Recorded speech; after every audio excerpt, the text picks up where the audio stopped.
बघा मंडळी, आमच्याकडे हैदराबादवरून कस्टमर आणलेले आहे. त्यांच्याकडची ज्वारी घेऊन ज्वारीच्या भाकरी बनवत आहे. आता आपण 10 इंची ज्वारी भाकर बनवतो आहे आणि किती छान गोल कटिंग होते.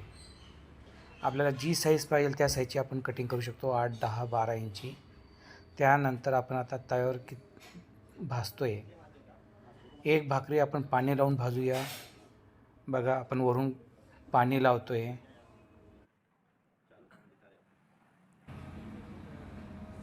बघा किती छान प्रकारे आपण पाणी लावल्यानंतर त्याला उलट करतो, उलट साईडने, की जेणेकरून ही किती प्रकारे छान फुगेल.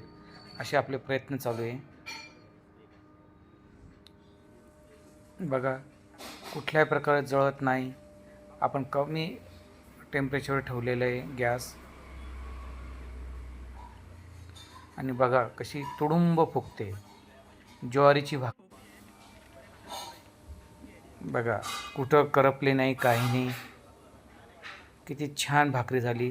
कस्टमरने परत त्यांच्या हाताने दुसरी भाकर टाकली आणि त्यांना आता न पाणी लावता ही भाकरी भाजायची. आता आपण भाकरीला पाणी बिलकुल लावणार नाही.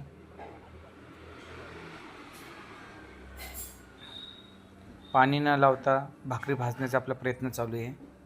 बघा किती छान भाकरी भाजली जाते. बघा, न पाणी लावता पण भाकरी कशी फुगते बघा. तुम्ही याच्यावर कडक भाकरी बनवा, नरम भाकरी बनवा. ज्वारीच्या, तांदळाच्या, बाजरीच्या, नाचणीच्या सगळ्या प्रकारे भाकरी बनवू शकतात आणि चपाती पण बनते. बघा कशी तुडुंब भाकरी फुगली मंडळी.